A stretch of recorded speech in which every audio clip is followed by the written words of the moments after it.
So welcome to my class I call Foggy Mornings.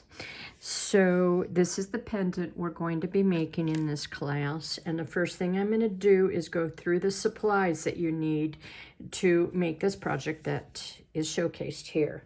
I have made a companion kit for this class, and the link for that is in the description if you want to purchase that. These kits are probably limited, so if you right now they're limited, so get them while they last. And so I'm going to go through what's in the kit. I have my pre-cut shapes, and I'm using silver shrink plastic, and I've got 4 of these tiered shapes, and then a little extra one, and then 2 out of regular. And I'm going to show you how I punch these later on in the video. And then I have this little handmade stamen that I make out of vinyl that is often used in the Cricut cutters. And so you can get it where they sell Cricut material and online and Amazon and stuff. And this is a real thin one. It's like a 2-ply. It's very thin. And those are the only ones. The real thin stuff is the only ones that you can use in your Sizzix die machine. And I use my Sizzix versus a Cricut cutter or the electronic cutter. Then you're going to have pastels. And you're going to have a hand-dyed ribbon. You're going to have your bead kit right here, and head pins and your focal bead and fire line. You're going to have a 6-pound fire line, and then you're going to have this very, very special duochrome eyeshadow, which we use as our pastels on this. And you can just see this shimmering. The duochrome has many different micas in it, and I want to talk about that a little bit. So that's in your kit, but if you don't get the kit and you want to use this, I'm going to talk about what to look for. You want a duochrome, one that's a chameleon, meaning that it changes colors, and then sometimes they come with blue undertones or green undertones. This one by Carmacy is rainbow colors, and this one that we're using in our kit was just their iridescent, their opal color. And this one container's empty because I used it all, but it comes, it's filled up to here normally. Now, these are very expensive. They're cream base and they're expensive. And expect to pay, around $20 for them to get a good one. Now, you'll be tempted and you'll see these. And as I was, and I'm showing you this because I learned, I bought these and I'm like so excited. And they were so low in pigment and heavy on the cream, it didn't shimmer, it didn't do anything. And this was, maybe $5 or $6, and I was very disappointed. So I figured get what you pay for, and I read the reviews, and I knew, I was very pleased with these two, and I sell these while supplies last on my website. So I have these 2 brands on my website while I have supplies. So that's the kit, and it comes with it in your kit. And it's creating this shimmer effect on the shrink plastic. There, you're seeing it. This beautiful glisten. And now we're going to talk about the supplies you have to supply. And we're using the Shrinkets Molds, and you can use all of these, but we're especially going to use this one. We're going to use the red one. We're going to use the green one and the white one. And if you have the yellow one, you can use it. And then a heat gun, 320 watt craft heat gun. Fire line cutters. Okay, I've got several different styles. And an X-Acto knife will work. pliers to create wire wraps, cutters, round nose, straight nose. And then I'm showing you how to add color beyond just the pastels and the duochrome. And I'm using really bright colored pencils. And then I'm using this peach. I'm going to use peach or pink 7mm Posca marker. So those are optional. And then you're going to want a beading needle. This is the number 10 beading needle. So let's get started. You will have extra shrink plastic pieces. This is for you to play with, and it doesn't mean that you have to use them all. But you can crate on them and try different things and shrink them down and see which ones you like.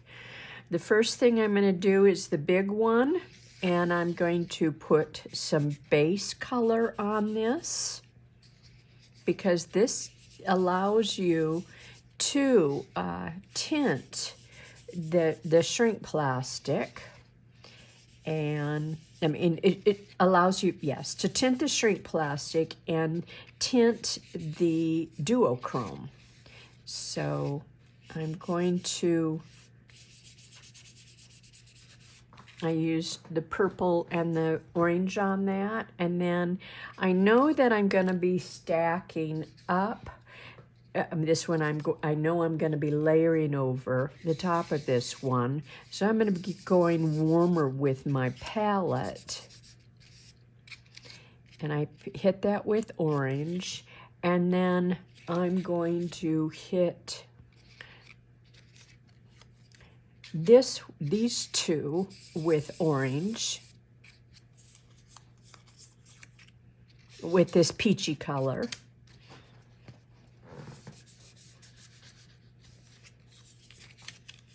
I'm not doing anything really fancy on them.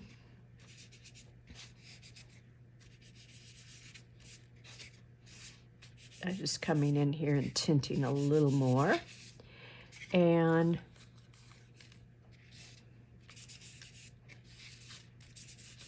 just a little bit. The silver doesn't take a whole lot of the color.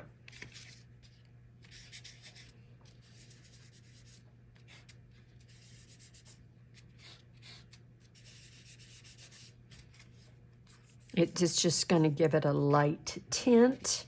And then this one I'm going to do with more of the purple. Okay, I've got quite a mess going on here. And I'm going to wash off my hands and go for the duochrome. Okay, as I said, this duochrome has a cream base to it. A little bit goes a long ways. See the color shifting that we have on this? I'm going to use sorry. I'm going to use this to get my pigment out.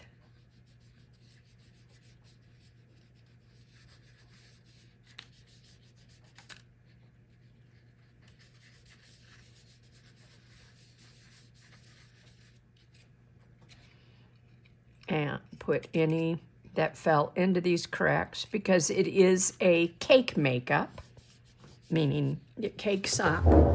So see this shimmer that's happened?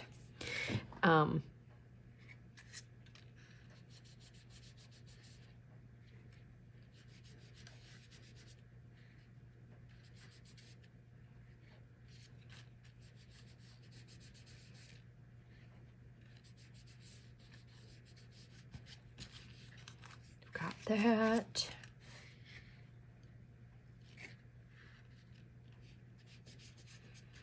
Little goes a long ways. You want to really burnish it in. You can flip it like back and forth to make sure you're getting the coverage you want.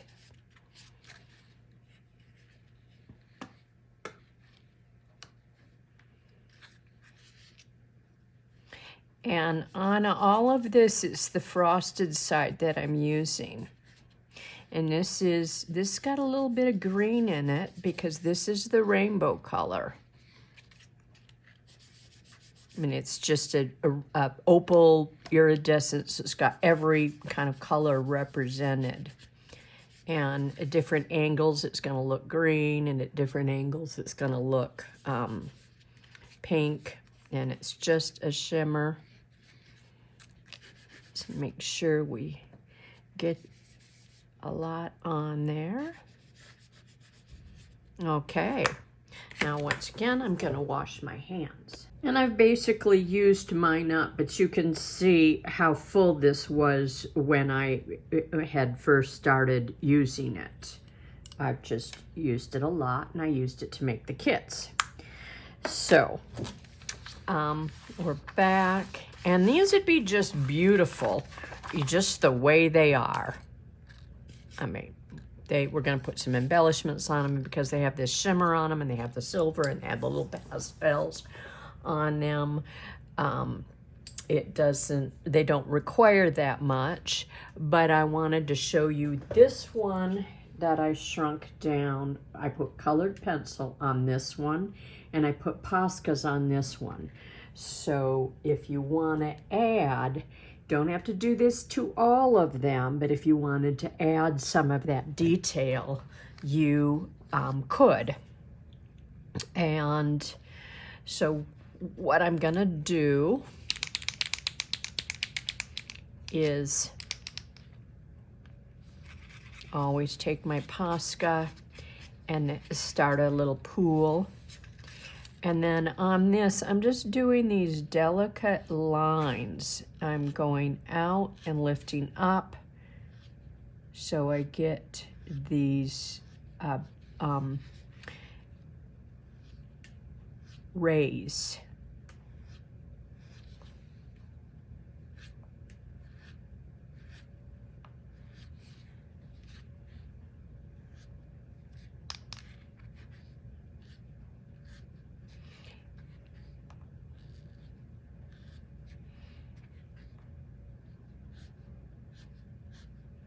It's kind of a little hard on it when we've put the cream on there because it wants to act as a resist. So I've shown you that, and then I'll come in with the pink here in between and do the same thing. Real feathered looks.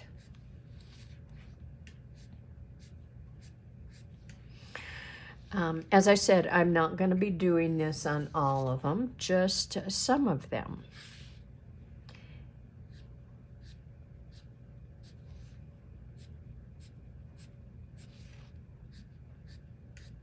Just going to show you that this is just going to be the colored pencils.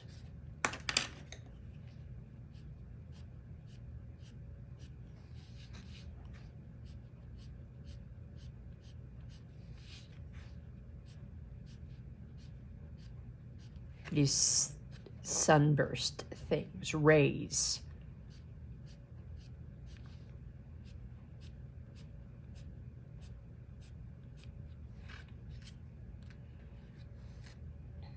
Let's see, got the pink on that. And this one. And then I think on this one, I think that is all I'm gonna do. I didn't do anything on this little one because I don't know if it's even gonna get used. It's gonna shrink down really tiny. So it's just in there, as I said, extras. So let's get started shrinking. We're also going to be using the large Shrinkets domed mold. The first bead I'm going to shrink is the large one, and I'm placing the color down in the mold.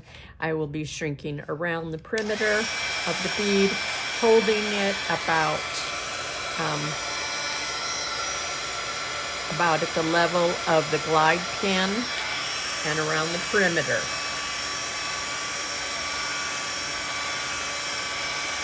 On a bigger bead, it takes it a little bit to heat up, so I kind of overall heat it up.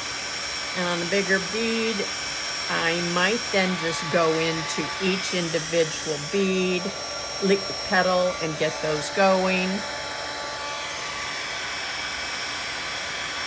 And I keep that out to the perimeter so that the beads don't touch. And yes, we have in the interior a lot of the eyeshadow is kind of, you know, flaked around and gotten onto the inside of the bead. So you're going to have some shimmer in there, but that's going to be covered up. So we have our first one, and I'm showing you just how gorgeous that is. It's a beautiful, beautiful shimmer. Next, I'm going to go in with this one. And I am going to be using that same one because I know in my design that's going to stack over it.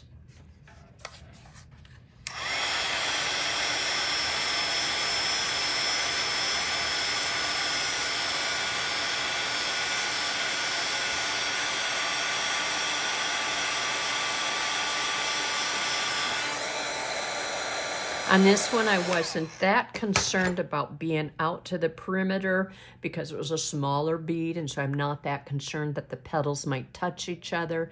When you have a really big bead, you want to make sure that you're shrinking out to the perimeter, keep those petals from trying to touch each other.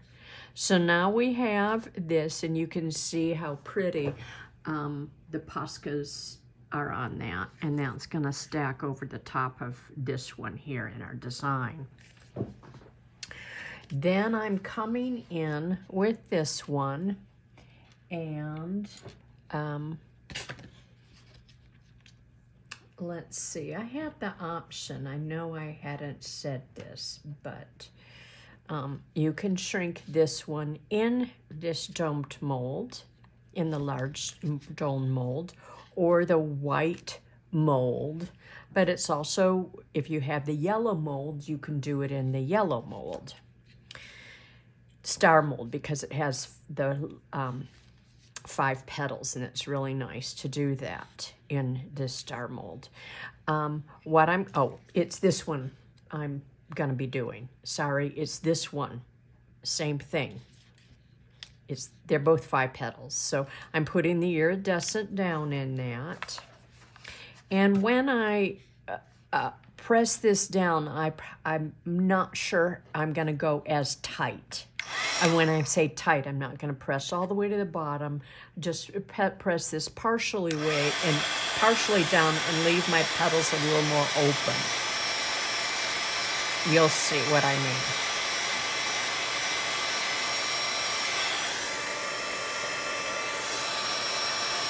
There. And so when I say that I'm only going partially down, there's still about this much. Oh, that's so hard to, about this much left between the base of the bead and before it touches the bottom of the mold. Okay. So we've got this beautiful little peachy iridescent little thing.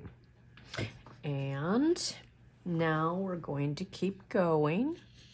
And we've got these 3 done. We've got these gorgeous shimmers happening. It's just beautiful on the gray. And I'm going to be doing my, I'm going to be doing this one here in the cone mold.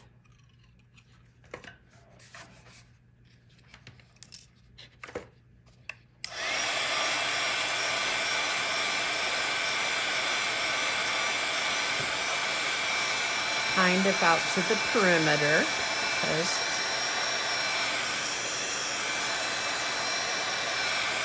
notice how I hit those individual petals after I overall heat the piece up.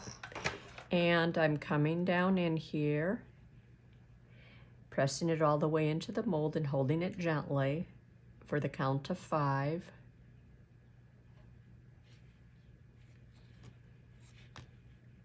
And I've got this sweet little cone bead. And then next on this one here, I'm going to go back and do this one in the large domed mold.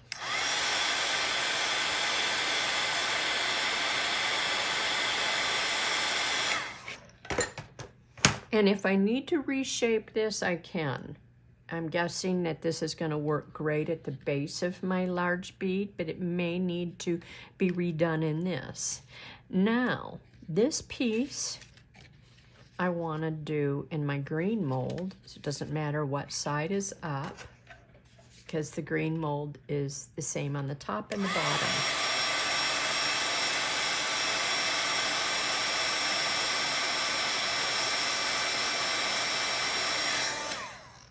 Not caring about how I line it up on the hills and valleys. I'm just letting it be random. And so I've got this sweet spacer bead. And I want to show you something here. On this one here, you can go in after on these and add details.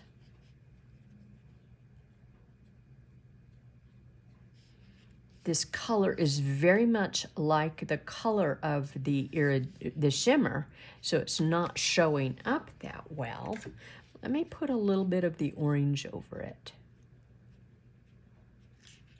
So if you didn't do something and you wanted this on here, you can also do it with the Poscas. And it should hold up. Not as well as when it's embedded, but in a design where it's not going to have a lot of wear rubbing on something, you can do an afterthought. I just wanted that to be part of this video to show you that option. So we have our shapes done, and I do have this one if I want to do something with it. I'm just going to leave it a plain little silver one. I'm going to put the frosted side down and just do it in the little white mold just to have it because it's there. And it gives me just an option to play with. Okay, so we have our little pieces, and that they've all been done with that gorgeous duochrome. And then I've showed you Poscas and colored pencils on them. And then this, you can see the big difference without and with. It's very different. I love it on the gray. Okay, next we're going to be assembling. So we're going to cut about 8 inches of our fire line, 8 to 10 inches of our fire line. Okay. And then we're putting a little purple bead in the saddle. Just strung it on and I put it in the saddle. And I'm going to bring up these 2 tails and run it through right there. Then I'm going to pull one of the tails down so there's about 1.5 inches of the tail, and I'm going to thread my needle. And I'm taking my sequence that I've chosen, which is this little gray bead, sequins, and the purple. I'm adding those on.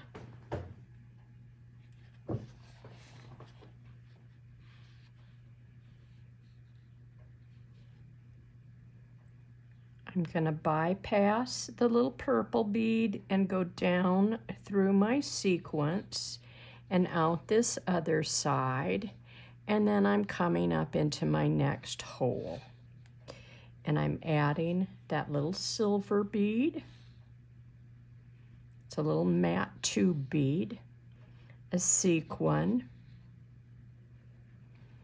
and a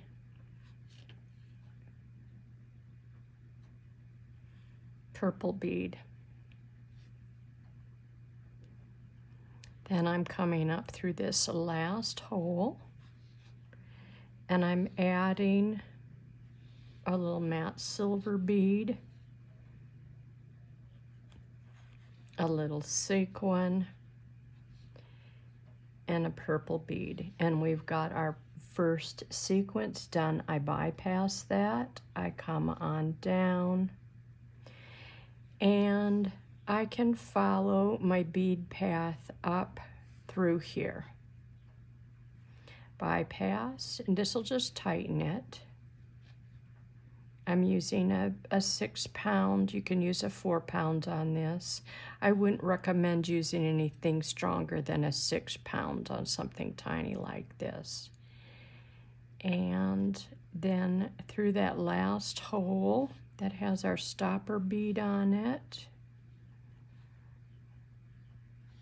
and I'm going to come right out here where my tail is. I'm going to pull my whole sequences nice and tight, and then I'm tying a knot under this silver bead right here, and then a surgeon's knot, which is around twice.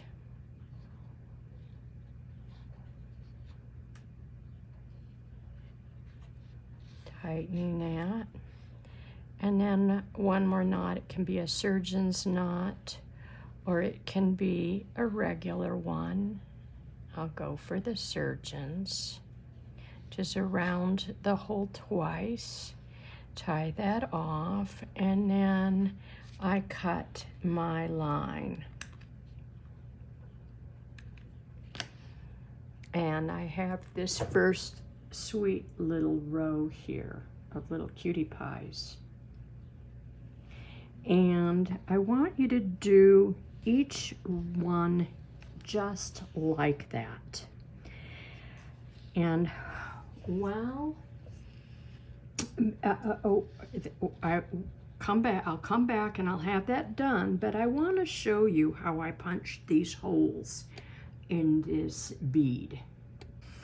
I've always had an odd way of measuring things. It's either eyeballing or just making my own rulers. First of all, this was the die cut I used on this, and I used the silver Shrinkets Shrink plastic that's on my site, and this thin die, and I carry a lot of dies on my site, but I recommend if you like something, get it, because you never know when I might run out, and then I may not carry it again. So anyhow, this was the die I used. Now, I'm gonna mark the center hole, and I'm using an 1/8 inch hole punch to punch my holes. There's my flower tore, but that doesn't matter because this is just gonna be a sample. So if that petal falls off, don't worry about it. So I know that I want my lines right down here, right? And I want them evenly. So I've got my first mark there, and then I'm going to make my second mark right there. Now all I have to do is fold this over, mark right there, and I've got a perfect line up for this hole, and they will be totally even.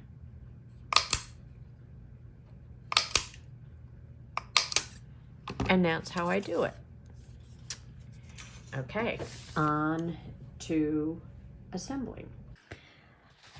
I've finished putting the beads on, and I just love the feel of this little piece. The back side is exposed, but it's not going to show because this bead is going to go in there, and I knew that, so I didn't worry about it. But if you were concerned, or had chosen a different design, you would simply have stitched little bead, every time you brought your thread through here, you would just have added on these little purple beads so that that wouldn't show on the underbelly. So I have that done. And now I've kind of laid some things out here to show you. And these are going to be the little charms that are going at the base of the bead. And I've put these on my head pin. And I'm going to go through and show you what I've chosen for each one. You can see here that I've got these little 4mm faceted beads and little Swarovski gray crystals and the Heishi beads, and then this fancy little harlequin bead and another little crystal here on the head pin. And this is just how I chose to do them. And then here the little grays that that I've used in another portion of the design. These are little frosted faceted grays. And then a little number 8 seed bead, Heishi beads, gold sequins, the purple elongated bead, and Heishi bead. Just the pattern repeats itself, except I didn't put that one on there. And the reason being is that I do want these all staggered, and I highly, highly recommend that you do that, that they be different lengths. Okay, you want them staggered. You'll see right there. See how they're staggered, short,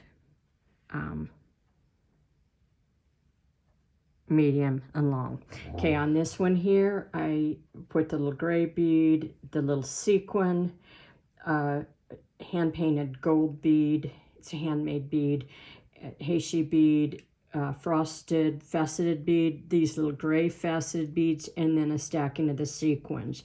And these stacks, depending on how long you make them, are how you can create your staggers.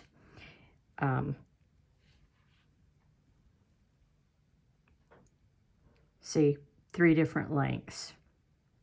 And if I added, I may feel that I just need to add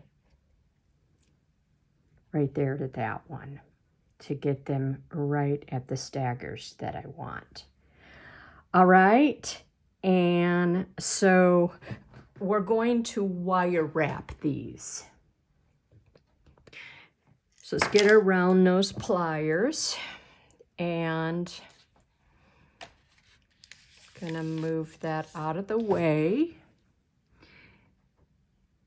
And I put the round nose in my left hand, and I come about right here, so I've got a little length right behind there to do my wire wrapping.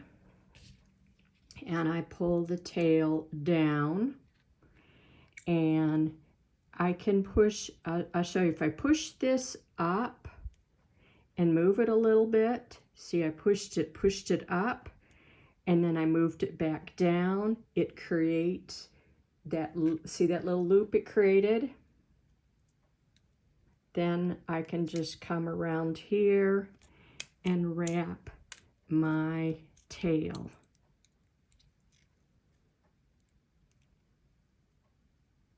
And then I cut my tail. So do all 3, do the others, do your other 2, so you have 3. So I have all 3 of my wire wraps done, and I want you to make sure that your loops are not very large because they need to snug under this piece. So if you're making really large loops, like going way up here to make them, you're gonna have some congestion. So make your loops, you know, at a comfortable size using this section of the pliers right there. This regulates the size of your loops. So now I have my fire line, and I'm gonna start from the bottom up, and I'm going to string these guys on.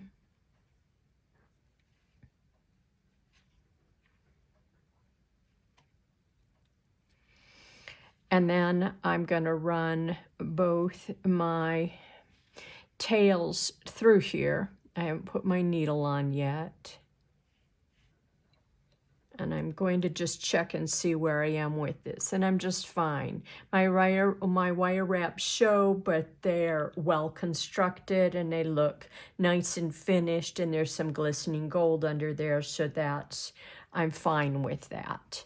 And then next, I'm going to continue without my needle for a little bit, and I'm putting on a little heishi bead and a little a round faceted purple bead. It's a little Swarovski, and then another heishi bead, and then I'm gonna pull this so that I have a tail that is, this is going to be my tie-off tail, so I'm going to give myself enough room to tie off, so minimum of 2 inches. On smaller things like this, it was smaller, but it's nice if you have extra space to do that, extra length of fire line. And then I'm putting my needle on. Oops. There. Now I'm adding this little guy.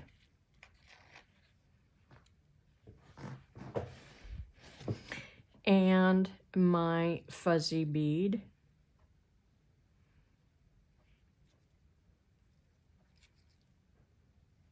Our constructed bead. This one. And this is going to snug in between there, in between these. Now, if you wanted to add some tension and elevation, you could put a little heishi bead between there, but I like how it just sits in there. But let me show you how that would look if we were to do that. And perhaps I will do that. I don't know. This is where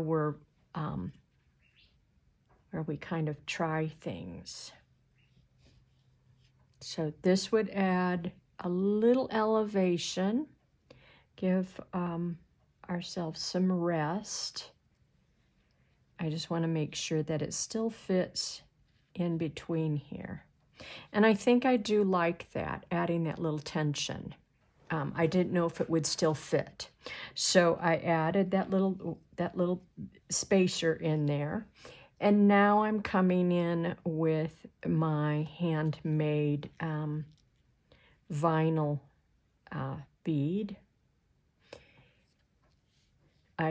You can get this vinyl on Amazon. You need the really thin, like 2-ply. Really thin to use it in your Sizzix dies. The thicker ply won't cut. It will in a Cricut cutter, but not if you're using your Sizzix die.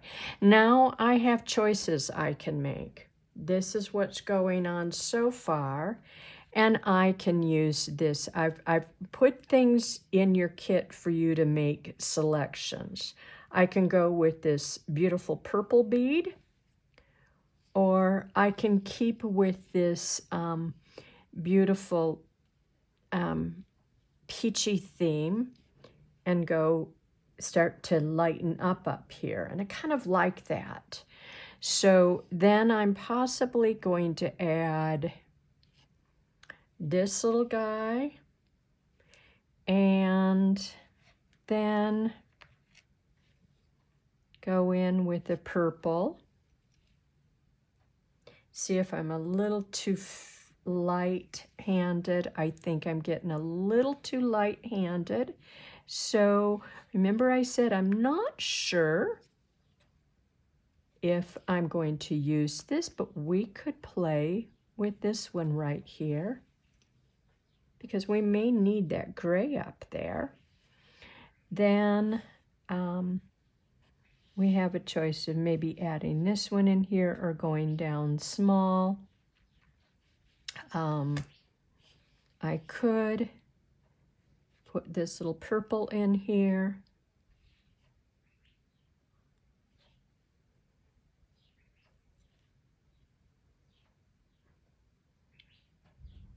That's nice right there. And then I'm going to be heading towards doing the tie off. So I would like to add one more piece in there. And I think, now I've got things tangled up.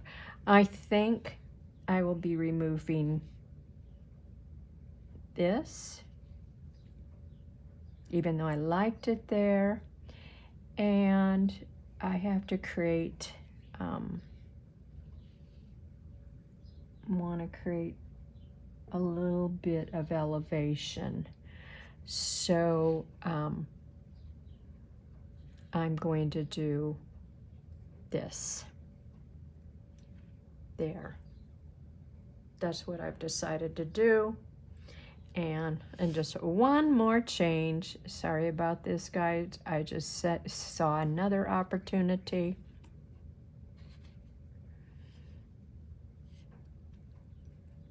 Bring this guy that way. Notice I cupped him down over that. Bringing this one, and this, there. And the reason I saw that opportunity is I wanted to tie this in with where I used it down there. And then this ties in with where I used it right here, that sequence. That brings your eye around. You see how I'm trying to bring your eye around and use the same elements? Now, I'm going to come in and put, oh, that one looks kind of wonky. I'm going to put 8 of these guys on.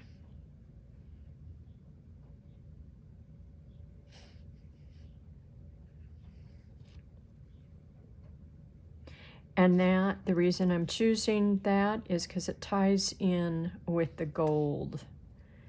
And I'm looking to see if 8 is going to be enough, because if I loop it around, this is going to be the loop that's going to hold our ribbon. And I don't think 8's going to do it, so I'm going 10.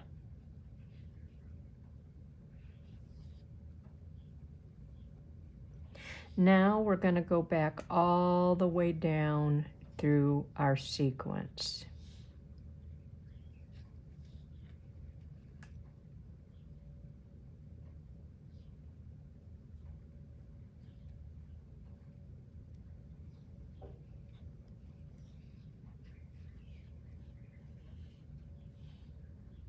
Go careful and slow with this so it doesn't get tangled up.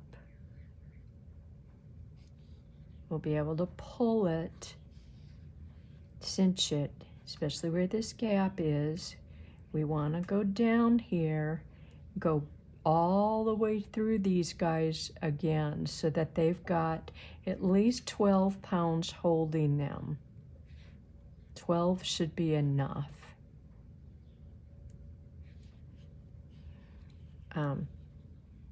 If we think it needs more than 12, then we go through it a third time. So then we're back all the way up. Okay, we're going to go back up. All the way back up. We're going a third time through everything.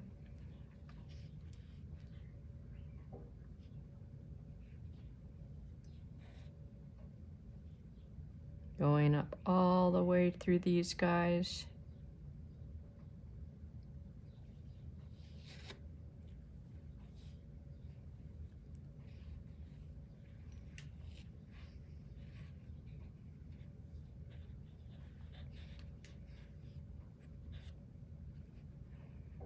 So I got a little tangled up. I told you to go very slow and gently so you don't get too tangled up. So if you do, you can see where you are and not spaz out. Coming down through these.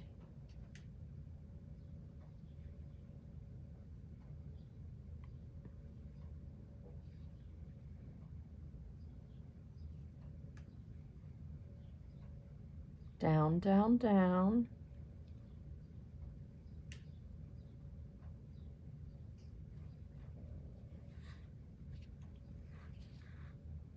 Fishing, fishing, fishing.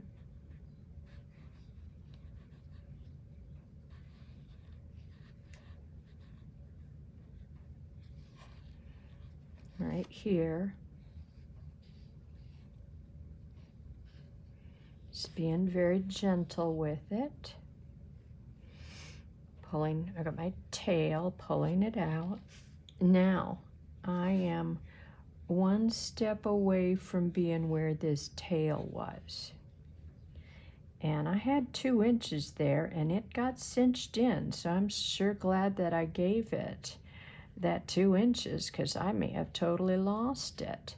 Now, you have several choices here. You can just do the looper, knowing that it's doubled up and you've got 12 pounds on there, which is, to me, very, very strong. But you may want to go all the way through your sequence again a 3rd time, and you know how to do that. I'm not going to show you that. I'm just going to show you now how you would tie off. So I'm just going to pull everything really tight, make sure there isn't a gap. See, the gap is filling in, and then I do my knots. There's 1. I had just enough to tie a knot there, and then I'm going to do a surgeon's knot. So around once, around twice. That's my 2nd knot. And then I'm going to flip my piece over so that the knot's on this side. And I'm going to do probably 2 more.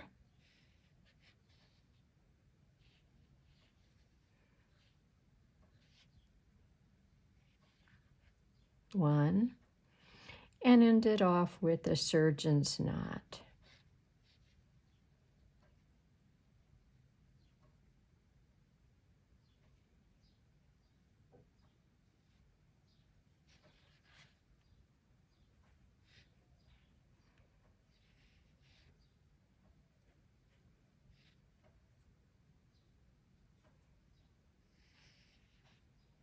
I don't know, I lost track. Okay, now I'm using my zapper to zap those. And there we have our tassel. And very pretty. Okay, next we're going to be putting it on our cord. Here's my cord. I folded it over. And I made this small and tight on purpose. I didn't want this big gappy loop up here.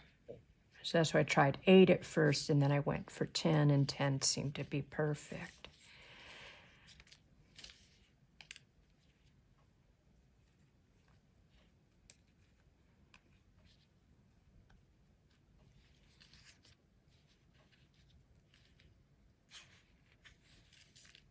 And there we have it. Thanks for joining me.